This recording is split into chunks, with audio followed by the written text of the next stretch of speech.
हम यहाँ पे अभी संस्कृत का लेसन प्लान देखने वाले हैं। तो इसमें मराठी में दिया गया है और नीचे इंग्लिश में दिया गया है। तो आपको ऊपर का समझ में ना आए तो आप नीचे देख सकते हैं।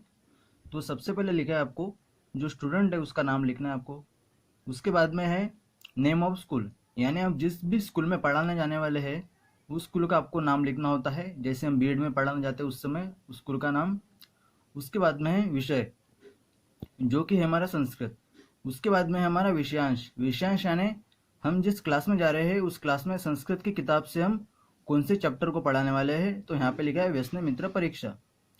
उसके बाद आता है डेट, यहाँ पे हमको डेट डालना है। उसके बाद आता है दिवस, यानी जो हम जिस दिन पढ़ाने वाले हैं वो दिन। यहाँ पे लिखा है शुक्रवार यानी शुक्रवार। उसके बाद में यहाँ पे क्लास। उसके बाद आता है सेक्शन, हम किस सेक्शन में पढ़ाने वाले हैं, ए है बी है कौन सा है। उसके बाद आता है पीरियड, यानी हम किस पीरियड में पढ़ाने वाले हैं, यहाँ पे है चौथा। और फिर आता है अवधि, यानी हम कितने मिनट के लिए पढ़ाने वाले हैं। उसके बाद है हमारा पाठ साहित्य, जो कि सामान्य पाठ साहित्य और विशेष पाठ साहित्य। सामान्य पाठ साहित्य में आपको लिखना है आकुंचन फलकम, यानी जो हमारा ब्लैक बोर्ड है वो रोलिंग बोर्ड। उसके बाद है सुधाखंड यानी चौक, सूचीदंड यानी पॉइंटर, मार्जनी। उसके बाद है विशेष पाठ साहित्य। विशेष पाठ साहित्य यानी हम जो विशेष कार्य करने वाले हैं, जैसे हम कोई मॉडल लेके जाने वाले हैं, कोई चित्र लेके जाने वाले हैं, उसका हमें यहाँ पे नाम लिखना होता है। जैसे यहाँ पे लिखा है मृग पार्श्वबद्ध चित्रम, मतलब हम एक हिरन का चित्र लेके जा रहे हैं जो जाले में बंद है। उसके बाद है अरण्य प्रतिकृति, यानी जो जंगल है उसकी हम प्रतिकृति का चित्र लेके जा रहे हैं। उसके बाद आता है अपेक्षित पूर्व ज्ञान, यानी हम जो पढ़ा रहे हैं बच्चों को इस विषय के बारे में उससे पहले कौन सा ज्ञान है क्या नहीं। छात्रों को ज्ञात है कि मुसीबत के समय में हमारा हित चिंतक कौन होता है। जैसे हमारा पाठ है व्यसन मित्र परीक्षा, तो छात्रों को मित्र के बारे में पता है कि हमारे मुसीबत के समय हमें कौन काम आता है। उसके बाद आता है जनरल ऑब्जेक्टिव, यानी सामान्य उद्दिष्ट। तो इसमें 5 उद्दिष्ट दिए गए हैं, वो संस्कृत भाषा में आपको लिखना है। संस्कृत भाषायां माध्यमेन अभिरुचि संवर्धनम। मैं इसका अर्थ नहीं करना चाहूँगा क्योंकि अर्थ किया तो बहुत लंबा हो जाएगा, इसका आप समझ सकते हैं। संस्कृत साहित्य माध्यमेन छात्रेषु उदात्त भावना विकासः। संस्कृत साहित्येन छात्राणां चिंतनात्मक शक्ति विकासः। उसके बाद आता है भाव ग्रहण भाव प्रकटनयोः ज्ञानम संपादनम। उसके बाद सरल गद्यस्य सरल पद्यस्य रचनायां वैपुण्य संपादनम। उसके बाद आता है हमारा विशिष्ट उद्दिष्ट। सच्चे मित्र की परीक्षा संकट के समय में कैसे होती है इस बात की जानकारी देना। इसका अर्थ ये है कि जो हम पाठ पढ़ा रहे हैं उसका हमारा मकसद क्या है, मेन मोटिव क्या है, वो लिखना है अपने को।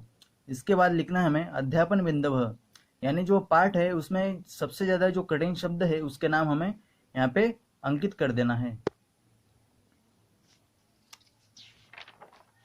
उसके बाद देखिए कुछ इस प्रकार का है यहाँ पे आपको स्टेप्स ऑफ लेसन, फिर अध्यापन मुद्दे, स्पष्टीकरण, फिर शिक्षक कृति, विद्यार्थी कृति और जो है हमारा शैक्षणिक साधन, ये लिखना है। तो सबसे पहले आता है हमारा प्रस्तावना। जो स्टेप्स ऑफ लेसन है उसमें लिखना है प्रस्तावना। उसके बाद आता है अध्यापन मुद्दे में पूर्व ज्ञान, फिर थोड़ी जगह वहाँ पे खाली छोड़ देना है। और फिर शिक्षक कृति में लिखना है छात्राध्यापक प्रश्न कथा माध्यमेन प्रस्तावना करोति, यानी यहाँ पे आपको कोई भी एक शब्द एक लिखना है, प्रश्न लिखना है या कथा लिखना है। यहाँ पे हम प्रश्न के माध्यम से इसकी प्रस्तावना करने वाले हैं तो हम प्रश्न माध्यमेन करेंगे। यदि आप कोई स्टोरी बताते हैं तो जो प्रश्न है 6 प्रश्न है उसकी जगह आप स्टोरी भी लिख सकते हैं, जिसके माध्यम से आप प्रश्न पूछ के अपने पाठ को आगे बढ़ा सकते हैं। उसके बाद आता है हमारा विद्यार्थी कृति। तो विद्यार्थी क्या कर रहे हैं कि छात्र अवधान पूर्वकम श्रुत्वा उत्तराणि ददाति। तो छात्र अवधान पूर्वक सुनेंगे, ध्यान से सुनेंगे और उत्तरों को देने वाले हैं। तो उसके बाद है हमारा सबसे पहले पूर्व ज्ञान से जागरणम। तो ये जो हमारा प्रश्न हम पूछते हैं या कोई कथा हम बताते हैं उनको स्टोरी वगैरह, तो उसके हमारे 5 पॉइंट होते हैं कि वो हम क्यों करते हैं। जैसे यहाँ पे बताया गया है कि पूर्व ज्ञान से जागरणम, कि उनका जो पूर्व ज्ञान है वो जागृत हो इसलिए हमें बता रहे हैं। तो यहाँ पे प्रश्न पूछा गया है और यहाँ पे प्रश्न पूछने की आप एक ट्रिक देखिए, जैसे उत्तर जिस शब्द से खत्म होता है उस शब्द से दूसरा प्रश्न हमारा शुरू हो जाना चाहिए। हमारा लेसन प्लान का सबसे कठिन विषय यही होता है। जैसे यहाँ पे आप समझ जाएंगे, हम कौन से देश में रहते हैं। तो देखिए विद्यार्थी कृति में हम भारत देश में रहते हैं, तो ये जो उत्तर है भारत से खत्म हुआ है। तो यहाँ पे दूसरा प्रश्न आएगा जिज्ञासा जागरण में कि भारत में सबसे प्राचीन भाषा कौन सी है। तो देखा आपने, जैसे भारत उसका उत्तर था, तो दूसरा प्रश्न भारत नाम से शुरू हुआ है। उसके बाद आता है भारत में सबसे प्राचीन भाषा संस्कृत है। तो यहाँ पे संस्कृत यह इसका उत्तर है, तो प्रश्न भी संस्कृत नाम से ही शुरू हो जाएगा। तो देखिए कुतूहल निर्माण में संस्कृत में दोस्त को क्या कहते हैं। तो उत्तर है संस्कृत में दोस्त को मित्र कहते हैं। तो जैसे मित्र से खत्म हो गया, तो प्रश्न बनेगा मित्र कैसा होना चाहिए। मित्र निर्व्यसनी होना चाहिए, और यह उत्तर है हमारा निर्व्यसनी। तो प्रश्न बनेगा निर्व्यसनी गुण नहीं रहा तो वह कैसा होगा। तो निर्व्यसनी नहीं रहा तो वह व्यसनी होगा। यहाँ पे आप 4 से 5 या 6 क्वेश्चन में बना सकते हैं। व्यसनी मित्र हमें क्या करना चाहिए। तो व्यसनी मित्र की हमें परीक्षा करनी चाहिए, क्योंकि वह कब काम में आएगा कब नहीं ये हमें पता नहीं होता, इसलिए हमें वो काम होने से पहले ही परीक्षा उसकी करना चाहिए। तो यहाँ से जैसे 5 पॉइंट बताए गए हैं, पूर्व ज्ञानस्य जागरणम, जिज्ञासा जागरणम, कुतूहल निर्माणम, पाठानुकूल वातावरण निर्माणम, ज्ञाता शस्यानुस्मरणम। तो यह 5 पॉइंट है, वो आप लिख लीजिए। तो उसके बाद आता है हमारा उद्देश्य कथनम। हम मतलब बात हमारे बताते हैं कि चैप्टर का नाम हम बताते हैं। जैसे इसका नाम है व्यसन मित्र परीक्षा। फिर उसके बाद आपको लिखना है पाठोन्मुखीकरणम, जैसे स्पष्टीकरण में। और यहाँ पे शिक्षक कृति में लिखना है आपको अद्य वयम व्यसने मित्र परीक्षा एतत् पाठम पठामः। और छात्र कृति में क्या आ जाएगा, छात्राः अवधानतया शृण्वन्ति, छात्र अवधान पूर्वक सुनते हैं। फिर उसके बाद शीर्षक लेखनम, कि जो हमारा ब्लैक बोर्ड है उस पर हम क्या लिखेंगे। तो उस पर हम लिखेंगे चैप्टर का नाम व्यसने मित्र परीक्षा। तो इसमें 4-5 बातें लिखना होता है, वो हम दूसरे वीडियो में देखेंगे। उसके बाद यहाँ पे लिखना है स्पष्टीकरण में पाठोन्मुखीकरणम। फिर शिक्षक कृति में छात्राध्यापक व्यसने मित्र परीक्षा इति प्रकरणम श्याम फलके लिखति, श्याम फलक यानी हमारा ब्लैक बोर्ड। और विद्यार्थी क्या करते हैं, छात्रः श्याम फलके पश्यन्ति। तो यहाँ पे हमने सुधाखंड यानी चौक का प्रयोग किया है। और यहाँ पे लिखना है उसके बाद पाठ प्रस्तुतिकरणम। पाठ प्रस्तुतिकरण यानी क्या, जो हम पाठ पढ़ाने वाले हैं उसका प्रस्तुतिकरण हमें करना है। जैसे अस्ति एकः से डैश डैश तक एतावत हतः, तो हम जो भी पैसेज पढ़ाने वाले हैं वो पैसेज हमें यहाँ पे लिख लेना है कि कहाँ से कहाँ तक हम पढ़ाने वाले हैं। इसका क्या है हमारा स्पष्टीकरण, निश्चितः पाठ प्रदर्शनम। उसके बाद आता है शिक्षक कृति में छात्राध्यापक द्वाविंशति पाठ्यपुस्तकस्य पृष्ठ पश्यन्तु इति आदिशति। यानी पाठ प्रस्तुतिकरण में हमें बच्चों को बताना है कि जो यह हम पाठ पढ़ाने वाले हैं वो किस पेज नंबर पे आता है। फिर छात्र क्या करेंगे, छात्राः पाठ्यपुस्तके मुधाय निर्दिष्ट पाठ्यभागः पश्यन्ति। यानी जो छात्र है वो शिक्षक ने जो बताया है जो पाठ का भाग बताया, जो पेज नंबर बताया है वहाँ पे वो देखेंगे। उसके बाद आता है आदर्श वाचनम। आदर्श वाचनम यानी हम जो करते हैं, शिक्षक जो करते हैं उसे आदर्श वाचन कहा जाता है। तो आदर्श वाचन भी वही होगा जितना हम पढ़ाने वाले हैं। तो अस्ति एक से एतावत हतः तक। उसके बाद है स्पष्टीकरण श्रवण कौशल्य संपादनम। इसमें लिखना है शिक्षक कृति में छात्राध्यापक उचित स्वरेण आदर्श वाचनम करोति। छात्राध्यापक क्या करता है, जैसे छात्राध्यापक हमें कहा जाता है कि हम बीएड में जब पढ़ाने जाते हैं हमारे इंटर्नशिप में, तब कि हम क्या करते हैं, आदर्श वाचन करते हैं उचित स्वर में। और छात्र क्या करते हैं तब, छात्राः सावधानेन शृण्वन्ति पुस्तकम पश्यन्ति च। छात्र सावधानता से सुनते हैं और पुस्तक में देखते हैं। उसके बाद देखिए कौन सा पॉइंट आता है, अनुवाचनम। अनुवाचनम यानी क्या, हमारा जब आदर्श वाचन हो जाता है तब हम बच्चों से पढ़ाते हैं, उसे अनुवाचन कहते हैं। तो बच्चे भी वहां तक ही पढ़ेंगे जहां तक हमने पढ़ा था। फिर आता है उद्दिष्ट व स्पष्टीकरण में उच्चारण कौशल्य संपादनम, कि हमारा बच्चों को पढ़ाने का उद्देश्य क्या है, उनका उच्चारण अच्छा हो, यह हमारा उद्देश्य है। फिर शिक्षक कृति में छात्राध्यापक छात्रान अनुवाचनाय निर्दिशति। तो इसमें क्या करते हैं, छात्राध्यापक बच्चों को पढ़ने के लिए कहते हैं। उसके बाद में विद्यार्थी निर्दिष्ट छात्राः तथैव पठन्ति अपरा छात्राः सावधानी शृण्वन्ति। तो हमें इसमें क्या करना है, सब विद्यार्थियों को पढ़ने के लिए ना कहते हुए हमें किसी विशेष जो बच्चा है उसे पढ़ने के लिए कहना है, और बाकी बच्चे जब वो पढ़ेगा तब उन्हें ध्यान देना है कि वो कोई गलती करता है नहीं करता है। और उसके बाद आता है त्रुटि संशोधनम। जैसे हमने जिस बच्चे को पढ़ने लगाया है वो यदि किसी शब्द में गलती करता है तो वह शब्द हमें बताना है। अध्यापन मुद्दे में जैसे यहाँ पे एक बच्चे ने पढ़ा और उसने इन 3-4 शब्द में गलती की है। अब्रत प्रत्यहम सस्य पूर्णम क्षेत्र पतितः, तो हमें वह गलती सुधारना है। स्पष्टोच्चारण कौशल्य संपादनम, इसका अर्थ क्या है कि ये हम इसलिए पढ़ा रहे हैं कि उनका जो स्पष्टीकरण हो वह स्पष्ट हो। उसके बाद आता है शिक्षक कृति में अनुवाचन समय छात्रकृतान दोषान छात्राध्यापक अन्य छात्र सहाय निवारयति। यानी जो हम शिक्षक छात्राध्यापक होते हैं वो क्या करते हैं, वह जो बच्चा पढ़ रहा है उसने जो भी गलती की वो हम दूसरे बच्चों की जो दूसरे छात्र है उनके माध्यम से उनको हम पूछते हैं कि इन्होंने क्या गलती की और वो गलती को सुधारते हैं।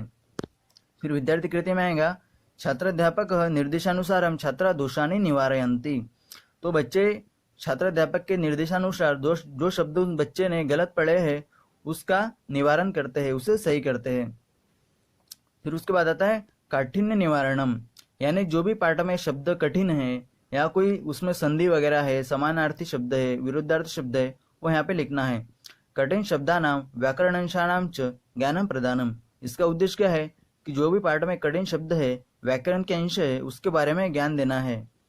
फिर इसके बाद आता है टीचर एक्टिविटी। इसमें लिखना है हमें छात्राध्यापक पाठांतर्गत कठिन शब्दानाम अर्थासानम विभिन्न प्रकारे करोति।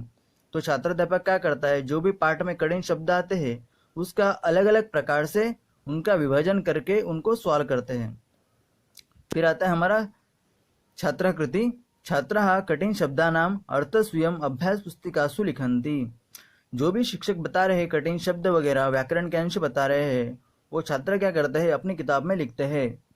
तो इसका स्पष्टीकरण में अनुस्मरणात्मक, इसमें हमें जो भी हम उनका प्रयोग करने वाले हैं, जो भी व्याकरण वगैरह बताने वाले हैं, जो कुछ भी बताने वाले हैं यहाँ पे लिखना है। जैसे शब्द के अर्थ हो गए, और यहाँ पे छात्रकृति में लिखना है प्रविधि विवरणम समानार्थी। जैसे यहाँ पे कुछ समानार्थी शब्द है जिनका हमने उपयोग किया है, जैसे काका है उसका अर्थ हमने बताया, वायस ही कहते हैं, एकाक्ष भी उसे कहते हैं। जैसे श्रुगालय है उसे जम्बुकः भी कहते हैं, वंचकः भी कहते हैं। श्रुत्वा को क्या कहते हैं, आकर्ण्य। फिर है भेदात्मक, जैसे हमें भेद करके शब्दों को बताना है। इसमें विरुद्धार्थी दृढ़ का हमने शिथिल कर दिया, मैत्री का वैरम, बद्ध का मुक्त, इस प्रकार से। उसके बाद हमारा आता है विस्तृत व्याख्या, यानी हम जो भी हमने पैराग्राफ पढ़ाया है उसको हमें डिटेल में एक्सप्लेन करना होता है। तो यहाँ पे पैराग्राफ का कौन सा पार्ट हम लेने वाले हैं उसको यहाँ पे लिख लेना है। फिर उसके बाद आता है गद्यगत कौशल्य से विकास। या यदि हम यहाँ पे पद्य होता, कोई कविता होती तो हमें लिखना था पद्यगत कौशल्य से विकास। फिर यहाँ पे शिक्षक कृति में लिखना है छात्राध्यापक उदाहरणानुसार विस्तृत व्याख्या करोति। तो छात्राध्यापक क्या करते हैं, उदाहरण देकर इसकी विस्तृत व्याख्या करते हैं। फिर विद्यार्थी कृति में छात्रा सावधानी शृण्वन्ति। छात्र क्या करते हैं, सावधानता से सुनते हैं। जैसे यहाँ पे स्टोरी बताई गई है, मैं यहाँ पे स्पीड से थोड़ा पढ़ लेता हूँ। चंपक नाम का एक जंगल होता है, उस जंगल में चित्रांग नामक एक हिरण और एक एकाक्ष नामक एक कौवा रहता है। जंगल में चित्रांग को घूमते समय शुद्रबुद्धि नामक एक लोमड़ी दिखाई देती है। वह लोमड़ी स्वार्थवश उस हिरण से दोस्ती करती है। कौवा हिरण को लोमड़ी से दोस्ती करने के लिए मना करता है, लेकिन वह कौवे की बात नहीं समझता। एक दिन लोमड़ी उसे धान्य से भरा हुआ खेत दिखाती है, जिसे देखकर हिरण खेत में जाता है। एक दिन खेत का मालिक खेत में जाला डालता है, जिसमें हिरण अटक जाता है। लोमड़ी उसे जाले में देखती है। हिरण उसे जाला हटाने को कहता है, लेकिन लोमड़ी यह करने से मना कर देती है, क्योंकि जाला जो मांस का बना हुआ था और आज मेरा उपवास है, ऐसा वह कहता है। वहां से दूर पेड़ के पीछे लोमड़ी छुप जाती है और उसे हिरण को मांस, क्योंकि उसके पीछे उसका उद्देश्य था क्योंकि उसको हिरण का मांस खाना था। कौवा हिरण को ढूंढते हुए वहां आ जाता है, लेकिन इतना बड़ा जाला वह हटा नहीं पाता। फिर कौवा हिरण को एक सुझाव देता है कि सुबह जब खेत का मालिक यहाँ आए तो तुम मरने का नाटक करना। और हिरन वैसे ही करता है। मालक जाला हटा देता है, वैसे ही हिरन भागने लगता है। उसे भागता देखकर खेत मालक उसकी तरफ डंडा फेंकता है, लेकिन निशाना चूक कर वह डंडा लोमड़ी को जाकर लगता है और वह मर जाती है और हिरन भाग जाता है। तो इस प्रकार से हमारी यह विस्तृत व्याख्या थी। उसके बाद हमें लिखना है नीचे, छात्राध्यापक चित्रम एवं प्रतिकृति दर्शयति। जैसे छात्राध्यापक जो मॉडल लेके जाता है या जो कोई चित्र लेके जाता है, वह हम उसके बीच में बता सकते हैं बच्चों को या आखिरी में बता सकते हैं। छात्रः अवधानेन निरीक्षणम कुर्वन्ति। तो छात्र क्या करते हैं, अवधान पूर्वक निरीक्षण करते हैं। और हमें यहाँ पे शैक्षणिक जो साधन है उसमें यह लिख देना है कि ये चित्रम और प्रतिकृति जिसकी भी है। तो यहाँ पे सारांश कथन हमें थोड़ा करना है। जैसे हमने जो भी स्टोरी बताई है बच्चों को समझ में आई या नहीं आई, वो हमें थोड़ा समरअप करना है। थोड़ी शॉर्टकट में हमें और स्टोरी बतानी है, किसी बच्चे का ध्यान वगैरह नहीं होगा। तो यहाँ पे छात्राध्यापक सारांशम कथयति। तो छात्राध्यापक क्या कहता है, इसकी जुड़ी समरी बता देता है। और छात्र सावधान शृण्वन्ति। छात्र क्या करते हैं, सावधानता से सुनते हैं। तो उसमें हमें लिखना है स्पष्टीकरण में संक्षिप्तीकरणम।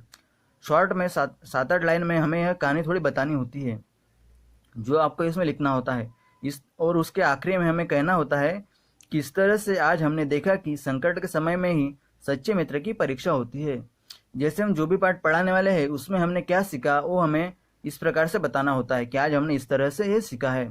उसके बाद लिखना हमें छात्र सावधान शृण्वन्ति छात्र कृति में। उसके बाद आता है सिंहावलोकनम।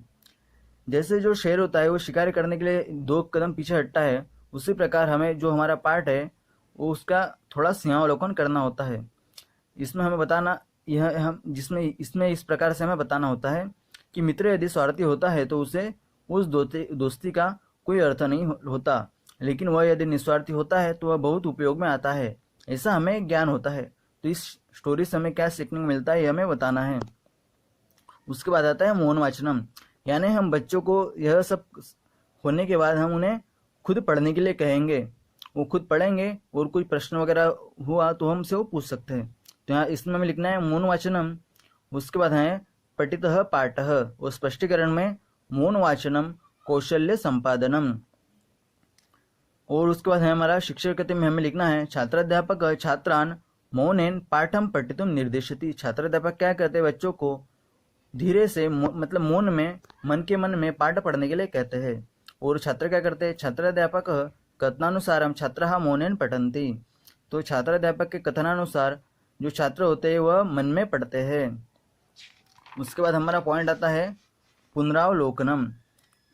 उसके बाद अध्यापन उद्यम लिखना होता है हमारा पठितः पाठः। जैसे पुनरावलोकन में हमें यह जानना होता है कि जो हमने पढ़ाया है वो बच्चों को समझ में आया है नहीं, इसलिए हम इसके बारे में कुछ प्रश्न पूछते हैं। तो शिक्षक कृति में लिखना है हमें छात्राध्यापक पुनर्निरीक्षणार्थम छात्रां प्रश्नान पृच्छति। यानी क्या कहते हैं कि जो शिक्षक होते हैं वो बच्चों को समझ में आया नहीं यह देखने के लिए कुछ प्रश्न पूछते हैं। तो छात्र क्या करते हैं, छात्र उत्तराणि ददाति। और छात्र क्या करते हैं, उत्तर देते हैं। तो यहाँ हमें 3-4 प्रश्न बच्चों को पूछना होता है। उसके पीछे का हमारा उद्देश्य क्या है, भाषण कौशल्य संपादनम, ज्ञाता शस्य धारण शक्तेच्च परीक्षणम, विवेचन ज्ञान शक्तेच्च परीक्षणम। यानी इसका अर्थ यह है कि बच्चों के अंदर यह कला विकसित होना चाहिए इसलिए। तो पहला प्रश्न है हिरन पर जाला कौन फेंकता है। उसका उत्तर है हिरन पर जाला खेत का मालिक फेंकता है। उसके बाद हिरन को जाले में से बाहर निकालने का सुझाव कौन देता है। तो हिरन को जाले में से बाहर निकालने का सुझाव कौवा देता है। उसके बाद है पॉइंट विवेचन ज्ञान परीक्षणम। लोमड़ी स्वार्थी होती है या निस्वार्थी। तो हमें पता है लोमड़ी स्वार्थी होती है। उसके बाद पुनरावलोकन होने के बाद हमें गृह कार्य देना होता है, जैसे होमवर्क देना होता है बच्चों को जो घर से करने के लाने वाले हैं। तो हमें इसमें 1 से 2 प्रश्न जो बड़े होने वाले हैं जिनका ज़्यादा उत्तर लिखना है वैसे प्रश्न में बच्चों को देना होता है। पठितः पाठ, तो कौन से प्रश्न देना है, जो हमने पाठ पढ़ा है वो। इसका उद्देश्य क्या हमारा, ज्ञाता शस्य दृढ़ीकरण, कि जो उन्होंने पढ़ा है उसका दृढ़ीकरण हो, यानी वो उन्हें अच्छे से समझ में आए, वो भूले ना। और समय से सदुपयोग, यानी उनके जो घर जाने वाले हैं उनके बाद उनके घर पे समय का सदुपयोग हो इसलिए। तो विद्यार्थी छात्र शिक्षक कृति में क्या आएंगे यहाँ पे, छात्राध्यापक गृह कार्य प्रश्नानि ददाति। तो छात्र अध्यापक क्या करते हैं, गृह होमवर्क के लिए प्रश्नों को देते हैं। और छात्र क्या करते हैं, छात्राः स्वयं गृहकार्यम् अभ्यास पुस्तिकासु प्रश्नान् लिखन्ति। तो छात्र क्या करते हैं, वो जो प्रश्न बताए गए हैं या जो ब्लैक बोर्ड पर लिखे गए हैं वो अपने अभ्यास पुस्तिका में लिखते हैं। यहाँ पे प्रश्न है 2, लोमड़ी का नाम बताकर उसका वर्णन करो, और दूसरा प्रश्न है व्यसन मित्र परीक्षा का सारांश लिखो। इस प्रकार से यह हमारा प्रस्तावना से गृह कार्यम तक यह हमारा पूरा लेसन प्लान होता है। तो इस प्रकार से हमें ब्लैक बोर्ड पे लिखना होता है 2-3 प्रश्न। तो इस प्रकार से हमने देखा कि हमारा जो बीएड का लेसन प्लान होता है संस्कृत का, वो किस प्रकार से होता है। अलग अलग राज्यों में थोड़ा बहुत अलग भी पॉइंट इसके हो सकते हैं, तो आप इस बात का थोड़ा ध्यान रखें। धन्यवाद।